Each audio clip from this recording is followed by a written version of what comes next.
All right. Yesterday, the last 4 days of this week, the previous 4 days of this week, we finished a mimer, which was the end of this week's Torah portion, and it spoke about what it means that why is it that God had to say, "I'm going to go down and see what's happening in Sodom and Amorah." Why did God have to say, "I'm going down"? Isn't God everywhere? Why does he have to go down? Let him just send messengers or something like that. The whole thing doesn't make any sense. God, what do you mean God goes down? Isn't God everywhere?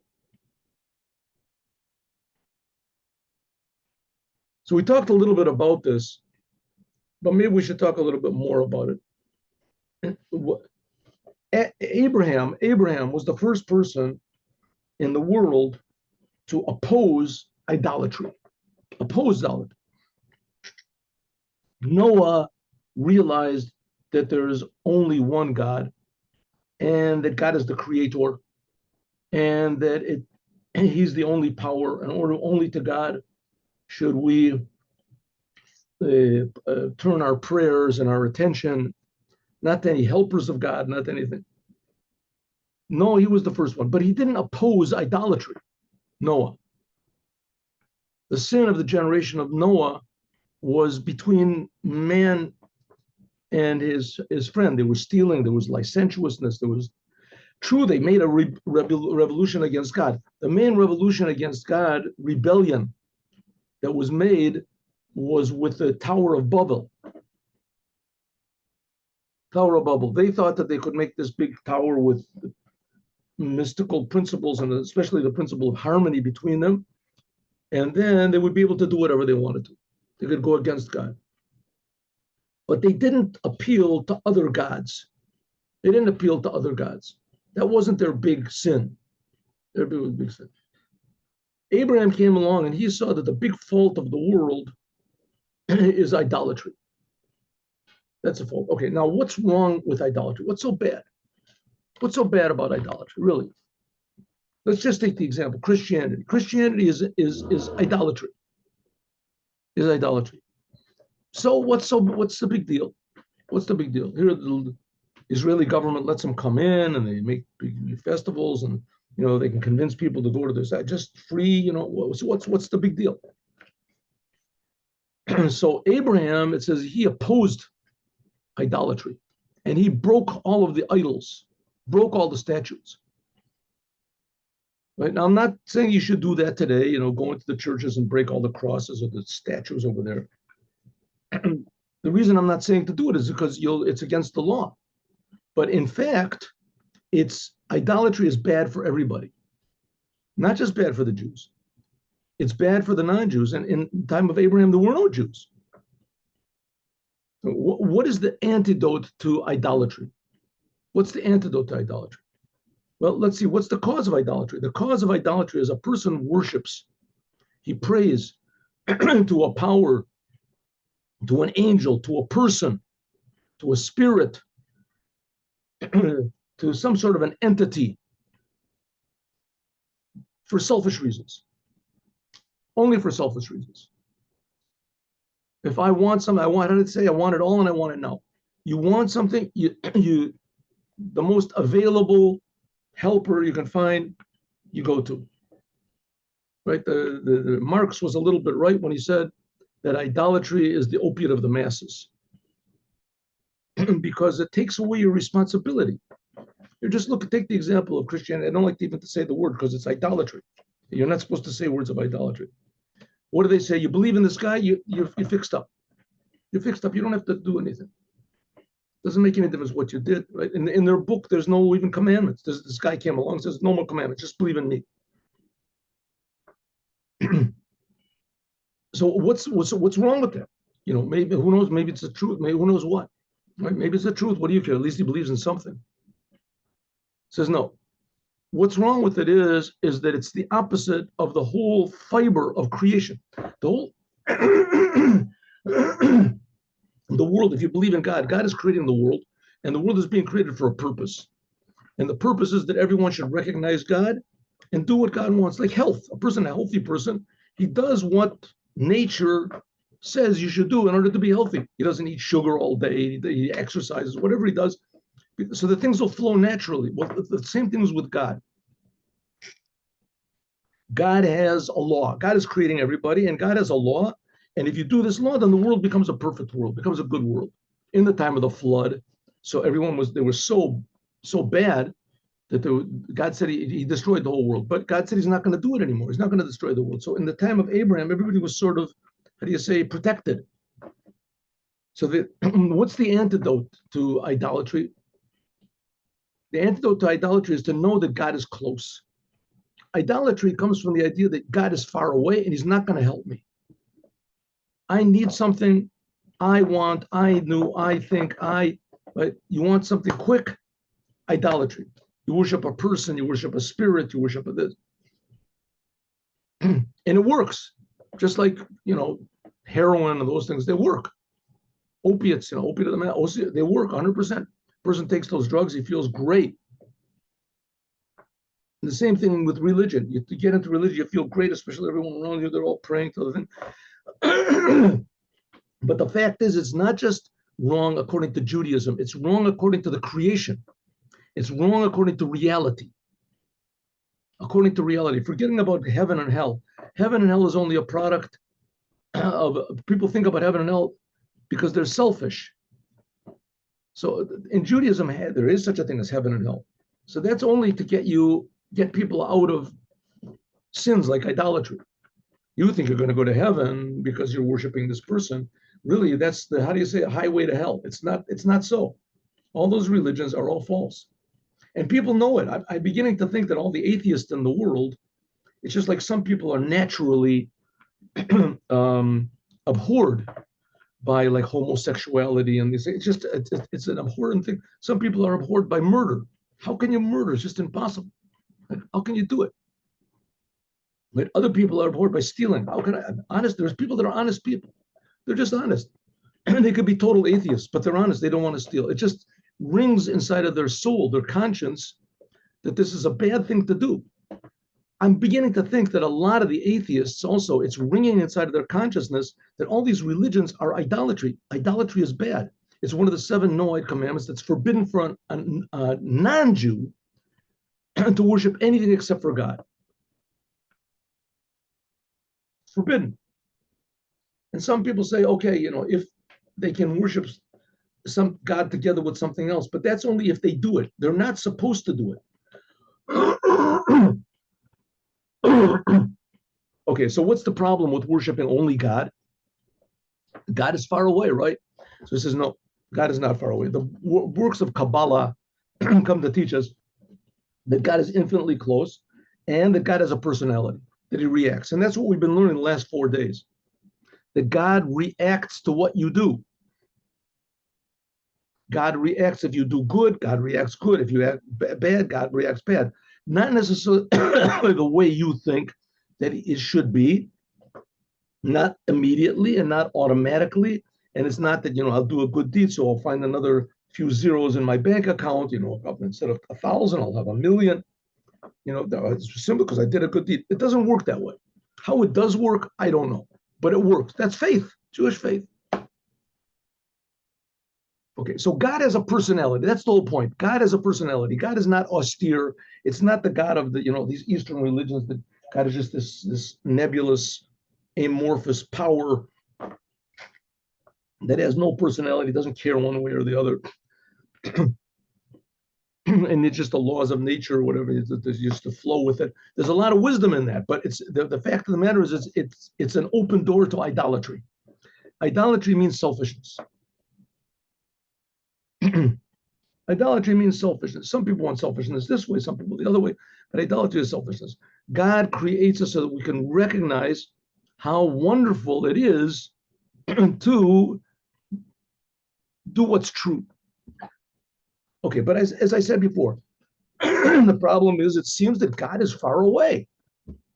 So we'll see, no. The books of Kabbalah come and explain to us that God is infinitely close to us and that God has a personality. And God's personality, we can learn from our personality. That's what it means we're created in God's image. And God reacts to what we do. And God cares about each and every one of his creations, and God is infinitely, infinitely close to everyone.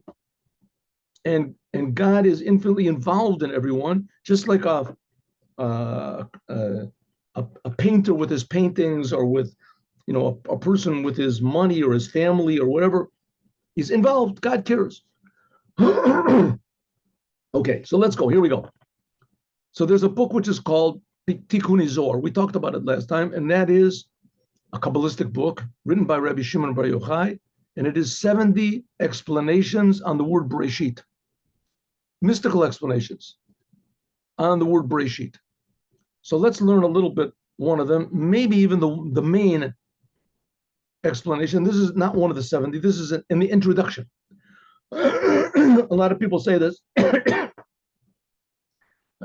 every Friday night. Excuse me. Patach Eliyahu, Elijah the prophet, opened up. Elijah the prophet is speaking to Rabbi Shimon Bar Yochai. He's writing this down.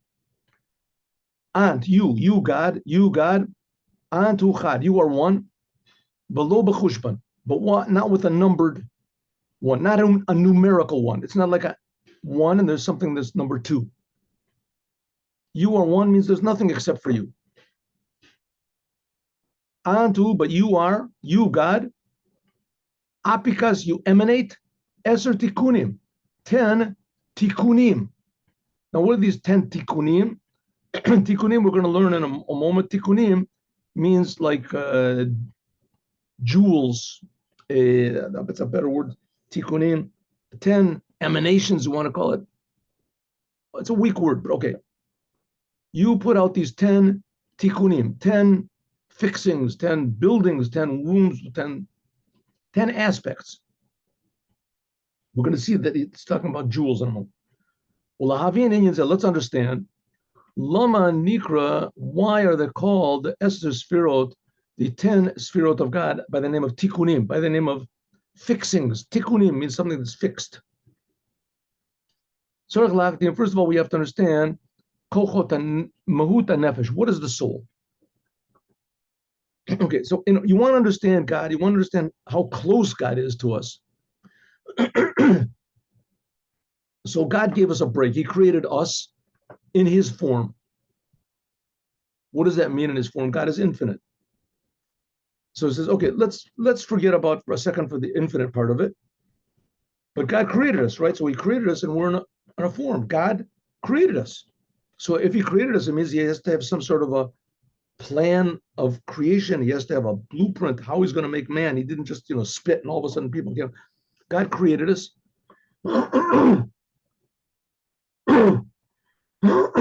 And he created us in a way that we have a body and a soul. A body and a soul. Everything has a body and a soul. Even rocks have a soul, but it's an inanimate soul. But we have a human soul. Okay, so what is the soul? You have a soul. What is a soul? And if a person dies, let's say a person dies drowns, strangled, God forbid. So he's totally whole. All of his limbs are there. There's no holes. There's nothing, no malfunctions, but you can't make him alive again. You can't put his soul back into his body. If he's dead, sometimes you could do artificial respiration if the person's like 100% dead. Okay, let's look at the soul. What is this thing, the soul? Did anybody ever see a soul? A nefesh mitzaratz, with the soul in itself, it's just a simple, excuse me, simple light. Belis chalkos, without any connection, without any division of seichel and midos, without any division of, let's say, consciousness, intelligence, emotions. Vaseichel and midos, the consciousness of the soul, hey, and they are bechinas levushin. They're just garments of the soul. Shanefesh yesh lo seichel v'midos. The soul has intellect and emotions. It's not the essence of the soul.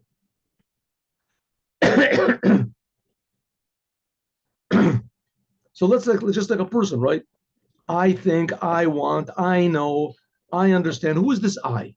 Who is the I that's understanding? Well, it's the understanding itself. So then don't say, I understand. I understand. Just say, understanding. There is understanding. Who's the I? Where does this I come in? We can skip over these. Okay. Ella, but Sheim Nikraim. If so, why are they called tikkunim? They're called tikkunim. Sorry. The 10 aspects of the soul. They are garments of the soul, but they're not called garments. Here they're called tikkunim.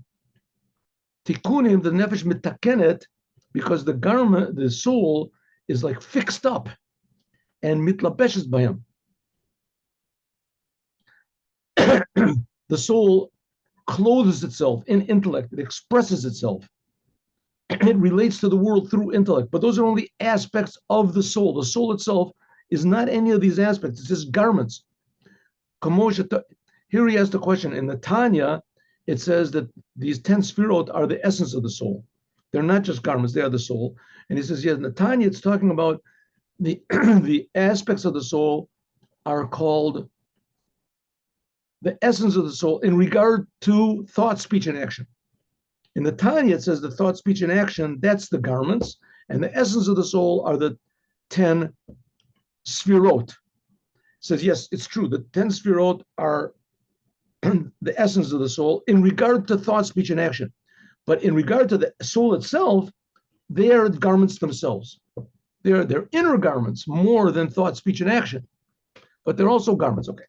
But in the Zohar, these 10 aspects of the soul are called tikkunim. They're called fixings. That the soul is fixed up in mitlapeshes and enclosed in them. Uncle is like the Aramaic translation of the word lo yibash gever simlas isha, the commandment in the Torah that a man should not dress up in a garment of a woman. What does he say? Dress up. How does he translate dress up? Yod taken gever mitikune isha. A person should not fix himself up with the fixing of a woman. Tikune is an Aramaic translation for garments. Okay, the inyan tikkun, this idea of these garments of the soul, tikkun, this is like a takshit. This is like jewelry. Shemitkashet bo, that a person is mitkashet, that a person glorifies him, beautifies himself. He wears mitpa'el mimeno, and he's very excited about it. He becomes one with the jewel that he wears. It's like he's from his soul itself. Okay, this is a little bit difficult for me to understand because I'm personally not excited at all about any type of jewelry, but there's people that are certainly, just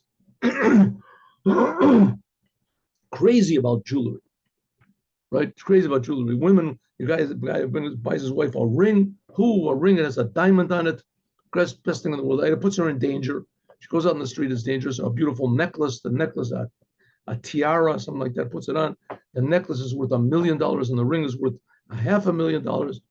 This is right, and she just loves this thing. It's so beautiful. It's hers. It's hers. It's her ring, right?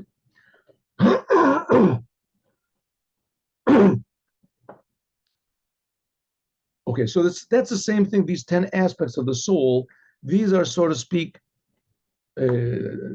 precious gems that a person unites with. A person will not throw them away. It's very important to the person. Garments, a person can change his garments every day. But if a person has a beautiful jewelry, so jewelry is a thing that a person really unites himself with. That is really his. It's really him.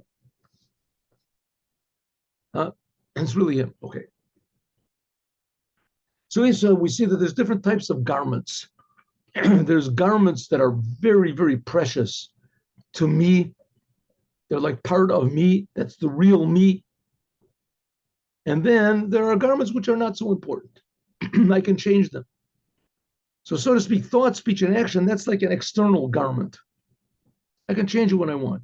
But my personality, my intellect, my emotions, that's like, a very precious garment of its thing I don't want to separate myself from. Come on, nefesh and for instance, the soul with the body. Now we're talking about this in as far as we're concerned, so that we can extrapolate and understand this about God. Even though the body is a garment for the soul, nevertheless, the soul is affected very deeply and automatically from what happens to the body. When a person stubs his toe, margish a nefesh, the soul feels it.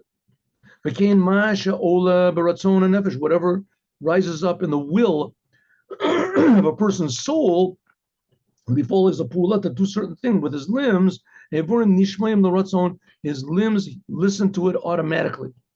Right? You can see this with musicians, especially people in sports. Their bodies are trained. They do exactly what their soul wants. Zed take it from me, it does it immediately, as soon as it is in his mind to do a certain thing. So if so, we see that the soul is affected by the body and the body is affected by the soul. If so, the body is a garment to the soul, but it's a very precious and unified garment, just like jewelry is united with the person. Belishum kadim, without any order.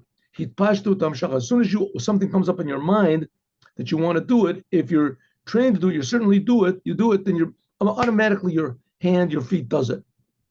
If so, I'm sorry. If the soul was separate from the body, there would be a little bit of a delay.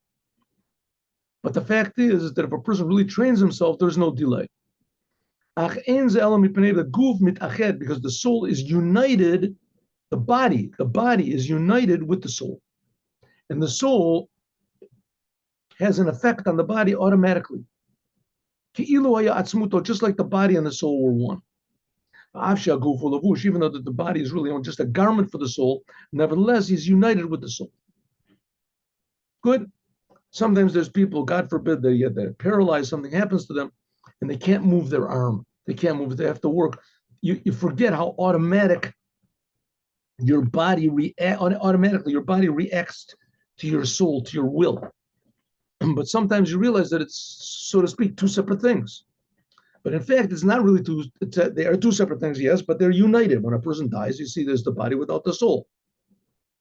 Okay, but nevertheless, while a person is alive and healthy, the soul and the body are united, even though the body is only a garment. But it's an internal garment, a connected garment, like jewelry, like precious jewel is connected to a person. It's only a garment, but a person would not separate himself from it. And similarly,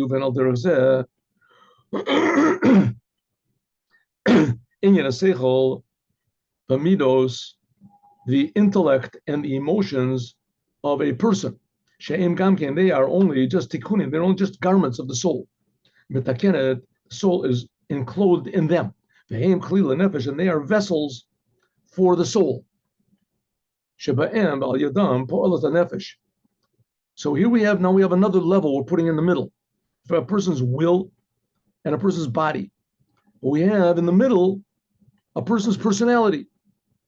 Your will is much closer to you. Let's say your will is you, and your body is just a garment for you, but it's connected. But there's something even more connected than your body, and that is your personality, your soul powers, understanding, comprehension, consciousness, love, awe, assertiveness, all these things, these are aspects of your soul. That's what's called the 10 sphirot of your soul, the 10 aspects of your soul.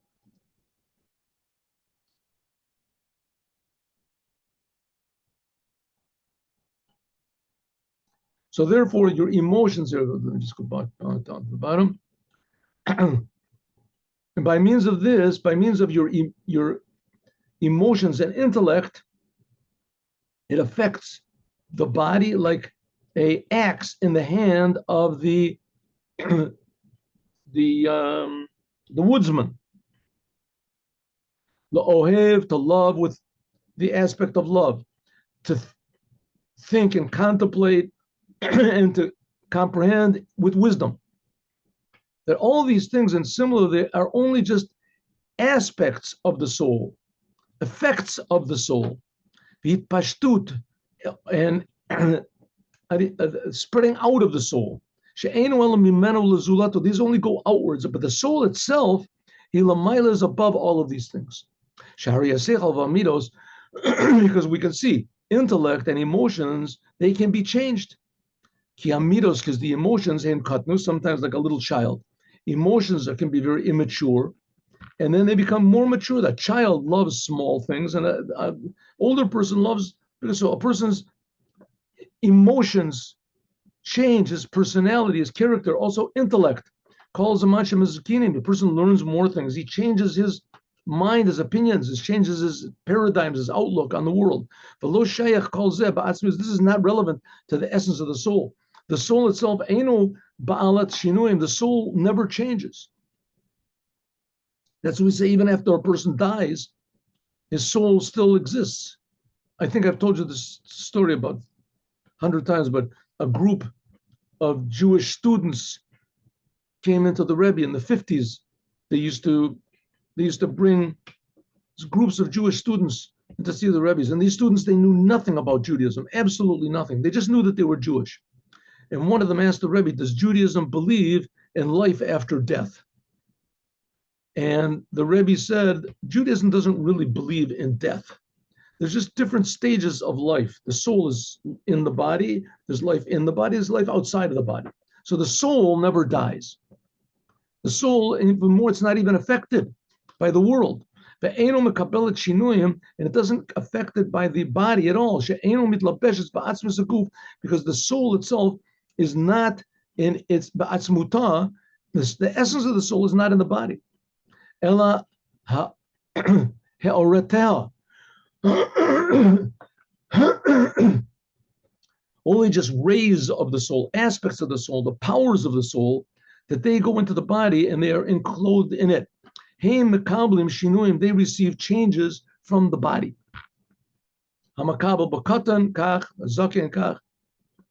a person is older, then this way, and a person is younger, then. So we can see that that's, by the way, one of the sources of tshuva, of what we call repentance, if you want to call it. A person can do all sorts of bad things and think all sorts of bad things and plan all sorts of bad things, and suddenly realizes, well, that's not really me. That's just my mind and my emotions and my thoughts and my this. Right? That's not the real me. The real me is above all these things. It's not affected by the world. It's affected only by the truth. And that's the soul itself.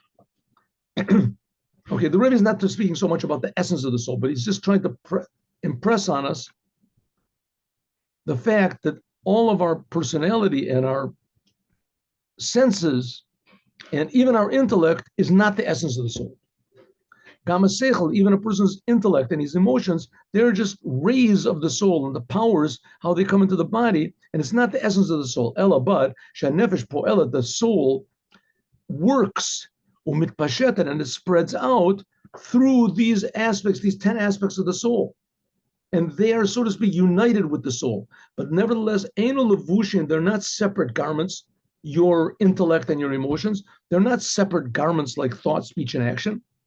These are just rays and powers that your personality can express itself to the outside world. But your intellect and your emotions, these are rays from the essence of your soul. They're not really garments. They're like jewelry. That your essence is fixed up, made beautiful through them, just like jewelry. This makes a person attractive. That puts in it Okay. Alder says similarly, Yuvan we can understand above by God. By God, also there's what's called the 10 sfirot of God. Just like our 10 sfirot, the aspects of our soul are not really the essence of us, Also the 10 aspects of God, but they are totally connected to us, unified, like precious jewelry a person puts on that makes them look good, makes them feel good. Shenika Tikunim, that's called the 10 spirit of God, that's called jewelry. It's called precious jewels, the united, Hainu Chachma and Midos, the God's intellect and his emotions of Atzilut. Remember we talked about the world of Atzilut, the highest of the 4 dimensions of, of godliness, if you want to call it. But Bria, Yetzir, and Asiyah, but the lower 3 aspects of God's creation, the lower 3 dimensions of creation, which is called Bria, which is usually the world of the souls, and Yetzirah, that's the world of the angels, and Asiyah, that's this physical world. They are really garments. Aleim. The Aleim Omar, and then it says Lavushin Tikinaslan, and then it says you have made garments. Okay, so here we go. It's all one. God is infinitely close, but God has a personality, and God's personality is united with God, but it's not the essence of God. Therefore, we, through our prayers, we can change God's mind. Moses did it. Abraham tried to do it. In this week's Torah portion, he tried to, had a big conversation to try to save the people of Sodom and Gomorrah. We learned about that last few days. It seems that they were just totally evil, like the Hamas. No way you could, no redeeming good in them whatsoever. So it says the Rebbe, if so, let's look at this by God. God also created man in his image. Just like by us, we have what's called the outer garments, which is thought, speech, and action. We have the inner garments, or if you want to call them jewelry, precious jewels, which are united with us. That's our intellect and our emotions. And then there's our essence, which is indescribable. The same thing is with God. There's the essence of God, which is indescribable. Then there is the world of Atzilut, which is, so to speak, God's emotions and intellect. That's a little bit describable. There is 10 sphirot there. Even though you have to remember that when we're talking about the sphirot of God, it's not like our personality. These things are infinite, but nevertheless, it's a little bit comprehensible, that we can understand a little bit that when we pray to God, we're praying to, so to speak, a person. God is not a person, and God does not have a body, but nevertheless, we're praying to God's essence, how it comes through his emotions. So we're saying, God, please be kind. God, please be strict. God, please punish the evil people. God, please be merciful. So God has all these, personally, has all these aspects. You don't have to turn to idolatry. God himself personally is infinitely close to us. That's what's called the world of Atzilut. That's like the Tikkunim, that's God's personality. But Bria, Yetzir, and Asiyah, that's just like garments of God.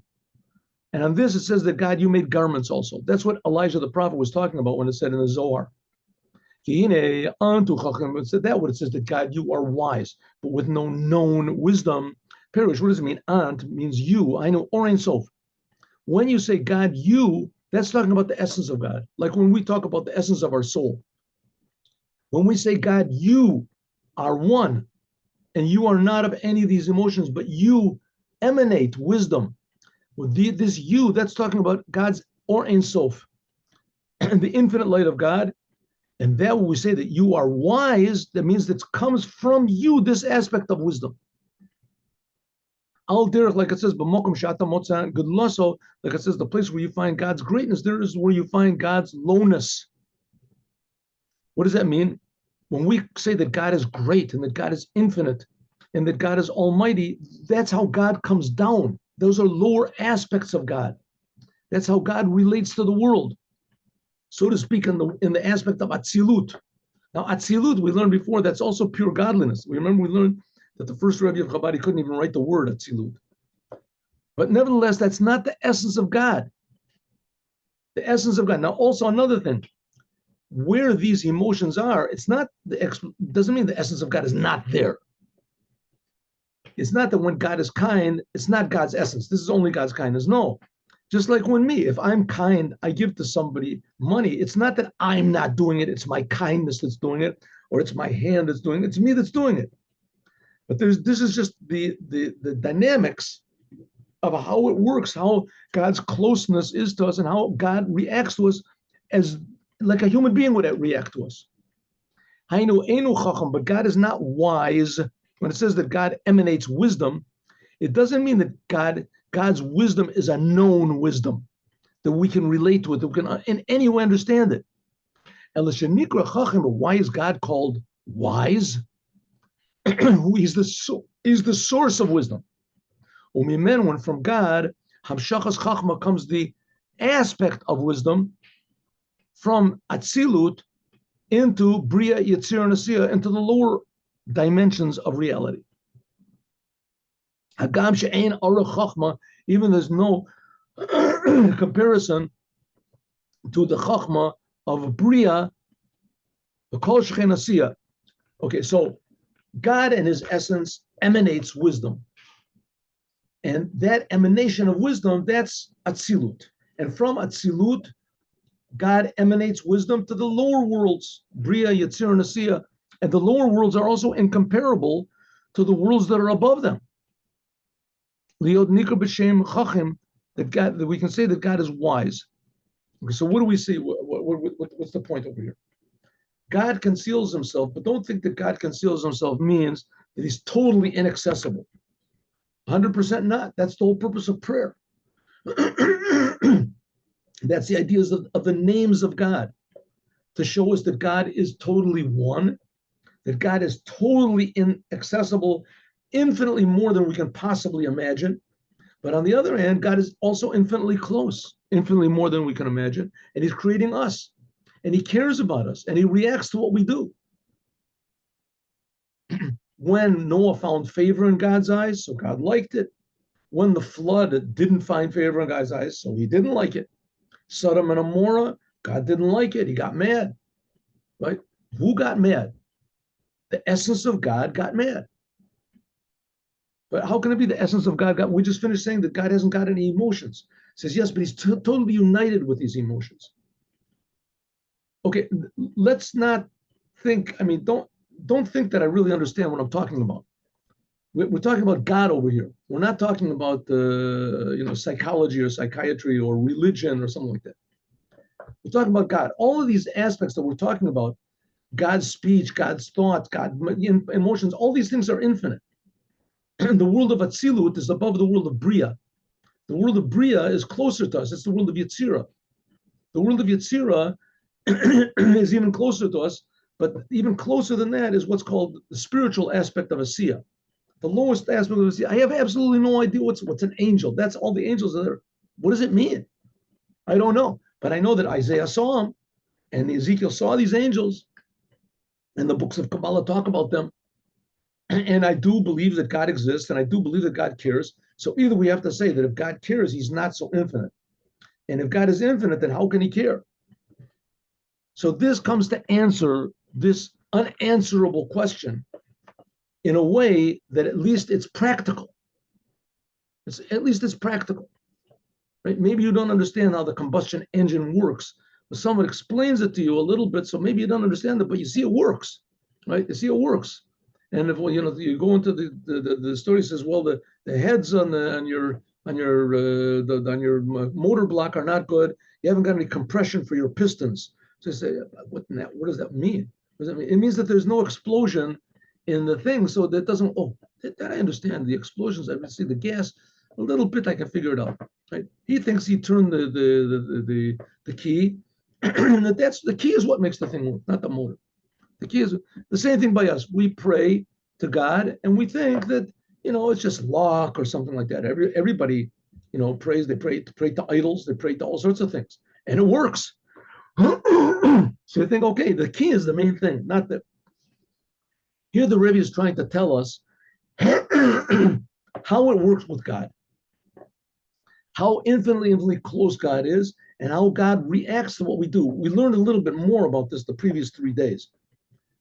So we're saying that God is infinitely distant from us. On the other hand, he's connected to us. He reacts to us. He has emotions just like we do. Hari, Hine, we can understand this a little bit more from what the rabbis say, Ein lecha kol esev v'gavoa me'al gavoa. It says that there's no plant in the world that doesn't have some spiritual forces, a mazel, that hits it and tells it to grow. And these spiritual levels are from level to level. There's a famous speech, a mimer given by the fourth Rebbe of Chabad called Mika Mocha. And he explains over there where the crow of the rooster comes from. Crow of the rooster. How the crow of the rooster in this world, what is its source in the world of Yetzirah, and the world of Bria, and the world of Atzilut, right? The source of the angel Gavriel is over there in the aspect of Gavura. So it says, Gavoa me'al Gavoa, higher and higher. Haria tapuach, let's take an example, an apple. Ever eat an apple before? An apple, yesh lo matikos. V'chich ochel v'yiton. It says that an apple has taste, right? You ever eat an apple? If it's a good apple, oh, you eat a good apple, it's just an amazing thing. It's sweet and beautiful. You can't figure it. It seems, you'll think maybe somebody put sugar inside of it. A really good apple is sweet. Okay, where did this apple come from? It came from a seed. The apple came from a seed, right? So it says, you eat, ha'im nomar, you want to say, sheyesh b'koch sameach, maybe, so the seed wakes up the power of growth in the ground. Take a seed, leave it alone, nothing happens. You put it in the ground, all of a sudden, a tree grows up. So where did the sweetness of the apple come from? It came from the ground, the power of growth in the ground. Now you want to say that the power of growth in the ground has sweetness? Gamken? So what do you have to grow fruits for? Just have dirt and eat the dirt. Eat the dirt. Maybe you have to sort of suck on, chew it really good, and then you can get the sweetness. Of course, that's ridiculous. Upashita, it's obvious, the mazel, that in this mazel, that it says a spiritual power that hits everything and makes it grow, that there is no sweetness there. The ground doesn't have any sweetness in it, and the spiritual power that makes the apple grow, it doesn't have any sweetness in it. Ella, but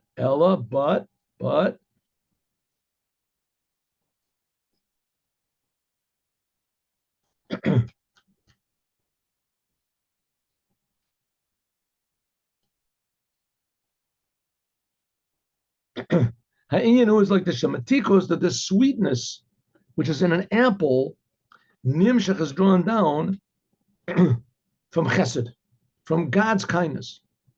Umariro, there's also bitter apples.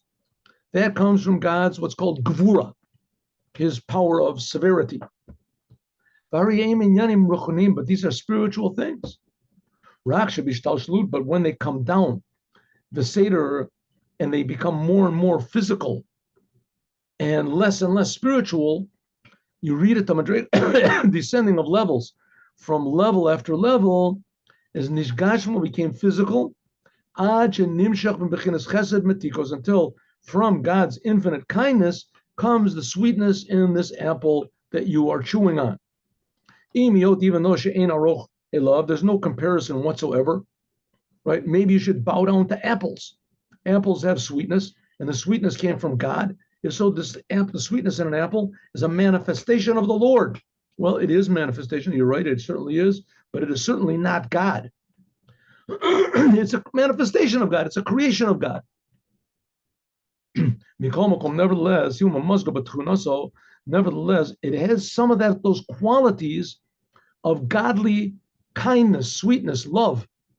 Because you can see that there's many different types of sweetness and pleasantness, spiritual, like tainuk shel davar agashmi, chacham. For instance, we can see that there's a lot of other types of sweetness. The sweetness of wisdom is also sweetness. Tainuk shel nigun, beautiful music, comes from the voice, which comes from the heart, and that's also emotions. So if so, we see that in the world, there's a lot of these manifestations of God's kindness, God's sweetness, God's love. But these are very, very, very mundane and very, very concentrated. That's why it says that a person goes to heaven, so there's tremendous pleasure in heaven. because you get a little closer to the source of this good. And hell is exactly the opposite. You get a little bit closer to God's anger, to God's bad, right? God did not want you to steal. Don't steal. You're going against God's will. You don't feel you're going against God's will? A little bit you do. That's the pleasure you get from stealing. You know I'm God. I'm doing what I want, right? But it's the fact that it's not true. So this going against God in this world, you don't feel it so much. But afterwards, the sin itself punishes. And the same thing, a good commandment, that gives the reward, because that's God's pleasure. And therefore, Bekama Yuridos, when God's kindness, the essence of God's kindness, when it comes down from level to level, first of all into the world of Atzilut, that's already godly kindness. Then it comes down to the world of Bria. That's already like the highest level of spiritual kindness, of love. Then to the world of Yetzirah, that's a little bit lower. It finally comes into the physical world, Natikos Gashmi Mamash, and then finally comes into the sweetness of an apple that you are eating and chewing on. The gam, the difference is tremendous. Hagam, even though the difference is tremendously distant from them. And so God's wisdom eventually comes into physical things in the world. And the same thing, God's kindness and love comes into physical things in the world. Okay, why is the Rebbe even talking about all this? To let you know that God is not far away, that God is infinitely, infinitely close to you. Infinitely close. We have no idea. But don't think that because he's infinitely close that we experience it. We don't experience his closeness. But a little tiny bit, if you think about it, you do experience God's closeness. Not only that, God is, how do you say, articulating. There's different aspects of God. There's God's kindness, there's God's severity, there's God's beauty. These are all aspects of godliness, but contained inside of them is the essence of God. Just like if I stick out my hand to do something, it's not my hand that's doing it, and it's not my will that's doing it, it's me that's doing it. The same thing with God. So a little bit we can get an idea of God's sweetness and closeness. Let's say a sweetness of an apple, a beautiful sunset, beautiful music, wonderful ideas, mathematics, science. Sometimes things come together. It's just amazing. So that's little glimpses we get of God's wisdom and God's understanding and God's beauty and God's harmony coming into the world. Kachu also with wisdom, also higher and higher. Okay, so we are going to finish this, God willing, tomorrow. Tomorrow is Friday. God willing, we'll finish this first part of the Mimer. The point of it is to explain what God is, the message of Abraham, and how everybody, and especially all the other religions, they got it wrong. They got it all wrong. Because on one hand, God is infinitely far. On the other hand, God is infinitely close. And we're not even talking about yet about how God gave the Torah. We're not talking about God. Here we're just talking about God. To understand that it shouldn't be such a big surprise to you, or that impossible to you, that God gave the Torah. Because we see that God is involved intimately with every detail of the world, even though he's infinitely higher, if you want to call it that, than the angels or all these other gods or powers that all the other religions worship. Those are just creations. And God is creating them. So he's infinitely above, infinitely higher than we can possibly imagine. On the other hand, he's infinitely closer. But how does he become close? That's the point. He becomes close in, so to speak, a human way. He listens to our prayers. He cares what we do. God reacts and he acts in the world in a human way. That's what it means. We're created in God's image. And now he's just trying to explain it in a bit of a Kabbalistic way, according to the 10 Sfirot, how they are in Atzilut. They're called God's jewelry. And how they are in Bria, Yetzirah, and Asiya, then they're just called God's garments, as we'll talk about more, God willing, tomorrow, Friday. Now let's do the Yom Yom. Now we'll do the Dvar Malchut. Dvar Malchut. Don't leave, please. 1 second. Let me just turn this off 1 second.